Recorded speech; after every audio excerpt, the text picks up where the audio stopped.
Baguette. C'est quoi ça? Ah, ça va pas celle de papa. Alors oui, des frites, mais c'est peut-être pas si facile que ça, parce que quand on voit dans les restaurants, enfin dans la majorité des restaurants, les machins brûlés ou à peine cuits, généralement mollassons et qui dégoulinent de graisse, qu'on ose nous servir sous le nom de frites, on se dit que c'est pas forcément évident.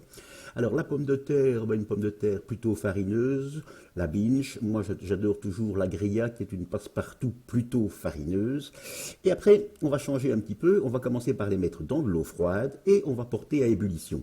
Alors, cuire les pommes, pré-cuire les pommes de terre, les frites dans de l'eau, c'est pas une idée de moi. J'avais notamment vu ça au carnet de Julie avec Thierry Marx, et le chimiste montrait avec un microscope que en faisant ça, les frites sont infiniment moins grasses parce que la graisse va se limiter à l'extérieur, alors que normalement l'huile ou la graisse va rentrer à l'intérieur de la frite. Par contre, dès qu'on arrive à l'ébullition, il est bien évident qu'il faut arrêter, parce que sinon vous allez faire de la purée.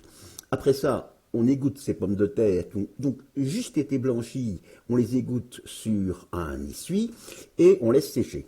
On va les plonger dans une première huile qui sera à 140 degrés plus ou moins, ça dépend de la précision de votre thermostat et de votre friteuse. J'ai fait ça avec plusieurs essais et avec un thermomètre. Moi, j'arrive grosso modo à 8 minutes, cette première cuisson. Puis, on les égoutte sur n'importe quoi, sur un plat. Remarquez que moi, je prends de l'huile, c'est de l'huile de tournesol qui vient du Deleuze. Je ne suis pas fan du blanc de bœuf. On les replonge une deuxième fois, cette fois-ci à 170 degrés. Et voilà nos frites.